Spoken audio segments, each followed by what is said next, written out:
had been secretly married to my CEO husband for 6 years, but he still would not let our son call him dad. After he missed our son's birthday again because of his secretary, I took out the divorce agreement and left with our son for good. The usually calm man lost control and stormed into the office to demand where we were. This time, neither my son nor I would come back. Mr. Clark, I'll be going abroad for further studies next month. Here is my resignation letter. Mr. Clark looked at me in surprise. This is so sudden. I told him the excuse I came up with. My husband is in Australia. I want to take our child there so we can be together. He nodded. That makes sense. Raising a child alone here must be hard. We all thought you were a single mother. I smiled. I was not, but soon, I would be. As I stepped out, I ran into Matthew Grant and Quilla Xander walking toward me. Matthew was my boss and the father of my child. 7 years ago, I was his personal secretary. One chaotic night, after too much drinking, we had a child. This year marked the 6th year of our secret marriage and the 6th year he refused to let our child call him dad. Matthew walked slowly, as if he were deliberately matching the pace of the woman beside him. Quilla was holding a report in one hand and clutching the hem of Matthew's suit with the other. Their lovey-dovey act was almost painful to watch. As we passed each other, my heart sank. I could not help saying, "Matthew." He stopped and looked at me with a cold expression. "Miss Langley." His polite but distant tone carried a warning.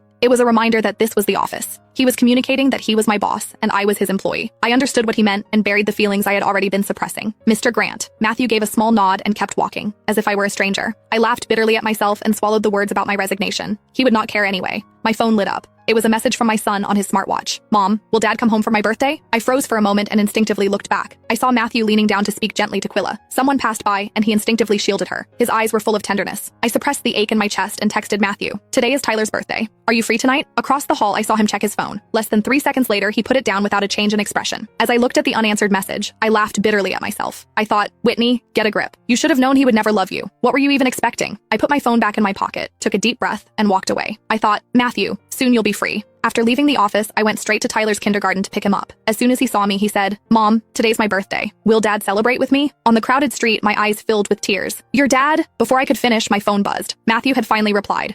"I'm free. I'll come home." A rush of joy hit me. I nodded eagerly. "Tyler, don't worry. Your dad will come home today." Tyler clapped and jumped into my arms, thrilled. After 6 years of marriage, this was the first time Matthew had agreed to celebrate Tyler's birthday. That night, I prepared a full meal, and Tyler finished his homework early. 1 hour passed, then 2, then 3. I sent message after message on my phone. I asked Matthew if he was coming, but as usual, there was no reply. Tyler seemed to understand. He looked at me hesitantly. "Mom, is Dad too busy?" A sharp pain hit my chest. I wanted to explain, but no words came out. In the end, I said, "It's okay. I'll always be with you." Tyler did not ask further questions. He quietly picked up his birthday hat. "Mom, can you put it on for me?" I nodded. As I reached for it, I noticed Quilla's latest social media post. "Today was great. I really enjoyed myself." The photo showed a beautifully plated dish at a high-end restaurant. Even though no one's face was visible, I noticed the wedding ring peeking out in the top right corner. It was the one Matthew and I had chosen when we got married. He had always worn it on the pinky of his left hand. He didn't want others to know that he was already married. How ironic. The ring that was supposed to symbolize marriage had become a symbol of Matthew's single life. On Tyler's 6th birthday, he was having a candlelit dinner with his lover at a fancy